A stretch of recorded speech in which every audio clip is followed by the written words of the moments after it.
Here to deliver your March 1st, 2021 edition of CNN 10. I'm Carl Azus. Hope you had a good weekend. It was over that weekend that the U.S. House of Representatives passed the Biden administration's proposed stimulus package for the U.S. economy. It is not yet law. It must first pass the Senate, and President Joe Biden has asked that chamber to take quick action on the legislation. This is the third major spending effort by the U.S. government to try to confront the economic problems triggered by the coronavirus pandemic. The two other stimulus packages came last year under then-President Donald Trump. In March, he signed one costing $2.2 trillion. In December, he signed another costing $900 billion. President Biden's proposed stimulus plan would cost $1.9 trillion. We have no time to waste. If we act now, decisively, quickly, and boldly, we can finally get ahead of this virus. We can finally get our economy moving again. And the people of this country have suffered far too much for too long. We need to relieve that suffering. On Saturday, the House voted 219 to 212 to move the bill forward. All of the votes to pass it came from Democrats, but two Democrats joined all 210 Republicans in voting against the bill. Will it help people get back to work? No. Will it help students get back in the classroom immediately? No. Will it help get vaccines to those who want it? The answer is no. It is entirely partisan and has the wrong priorities.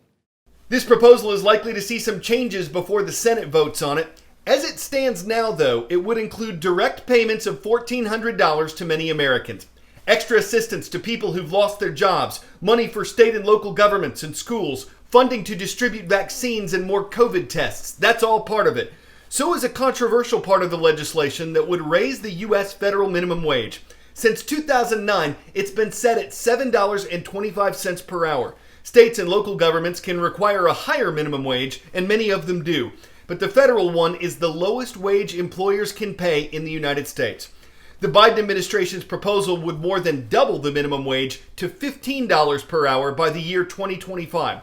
But political experts say that's one part of the legislation that's likely to be removed by the Senate. The Congressional Budget Office, a nonpartisan government agency, estimates that increasing the minimum wage would help 900 million Americans by raising their earnings above the poverty level. But the CBO also estimates that doing this would come at a cost of 1.4 million jobs. This is why federal minimum wage proposals are difficult to get passed through Congress. If the Senate does remove that part of the stimulus plan, the bill would then go back to the House for another vote before it can get to President Biden's desk for his signature. What has been the psychological impact of the coronavirus pandemic? We've covered the costs in terms of lives lost, restrictions imposed, economies affected, but health experts and a number of studies suggest the pandemic has taken a toll on many people's mental health. Healthline.com, a medical information website, reports that signs of anxiety and depression have appeared in many American students. The U.S. Centers for Disease Control says changes in routines, missed vacations, celebrations, and get-togethers, switching back and forth between in-person and virtual learning, all of this can challenge the well-being of children and young people beyond the threat of getting sick. And while scientists don't know how serious these psychological challenges are or how long they'll last, the problem isn't limited to American children. For 23-year-old Yasmine Elbidewa, it was last autumn that her dream of studying in Paris hit the reality of the pandemic. So I was starting my studies and thinking, I'm going to arrive, make loads of friends, join lots of student societies, try lots of activities, and then boom, I'm stuck in a house all alone between its four walls. So Yasmin took up painting instead, but the pandemic has also cost her her peace of mind. Before, she was able to teach Arabic classes to make ends meet. In the end, the two difficult things to deal with are the financial side and then the psychological side. So for the financial side, there is help from authorities, from associations, there are food distributions. But for the psychological side, we're really on our own. After nearly a year of lockdowns and restrictions, French authorities are warning of a third wave.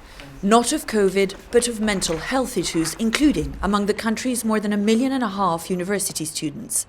You're building your life, you're projecting down the road, you want to become this, you want to do this and that, and then, boom, you cannot do anything, you're stuck. So we have to let them know that right now we're in the middle of the storm, but we have still visualized where we want to go. Otherwise, we're going to be stuck in the storm with no vision. That creates despair. But despair is not necessarily the only difficulty. For some, the time of their lives meant to be the most footloose and fancy-free has become a matter of survival. The line here is for a food bank set up in the heart of Paris by students who realized that some of their classmates were no longer able to eat. We are the sacrificed generation. Not only can we not have a social life or go to class or get a great quality education, on top of that, we find ourselves in this extremely precarious situation. Benjamin Floic says that many students who had been able to turn to their parents in time of need could no longer do so. Their parents too, he says, have lost their jobs. The students coming in here aren't just offered food, but also psychological support. This food distribution centre can help 500 students each week. But the organisers say that the demand is in fact at least 10 times that. Melissa Bell, CNN, Paris.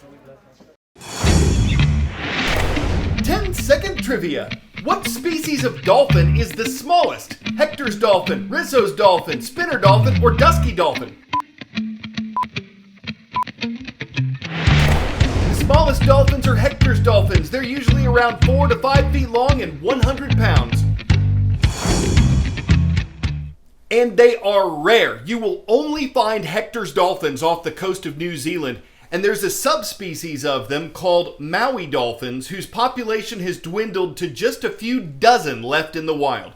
The biggest threat to Maui dolphins is when they're caught by accident in the fishing industry. Disease, danger to their habitat, and tourism are also suspected in reducing their numbers.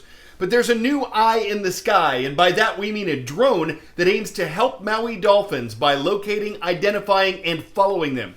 The aircraft runs on electric and gas power. It's estimated to cost around $150,000, and its aim is to use artificial intelligence technology to keep close tabs on the 63 adult Maui dolphins that are still alive.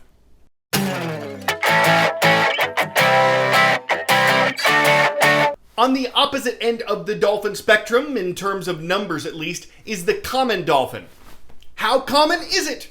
Well, exact numbers are hard to come by, but these mammals are often found in pods by the thousand. They're common in all over the world, they're neither endangered nor threatened, and when they stampede, so to speak, they're a sight to see for sightseers.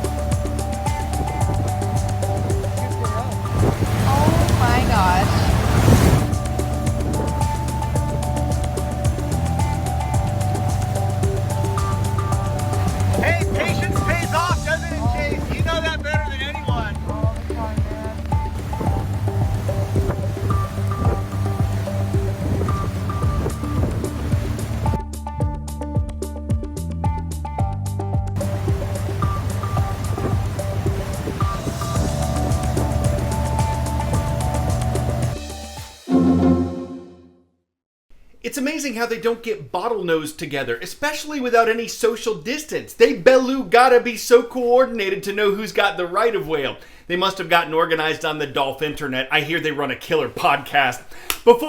This is terrible. Before we finish for the day, want to give a shout out to Sirocco High School. You guys, Siroc in Oak Creek, Colorado. The only place we look for the shout out schools we mentioned is on our YouTube channel, so we hope to see you there. I'm Carl Azus for CNN 10.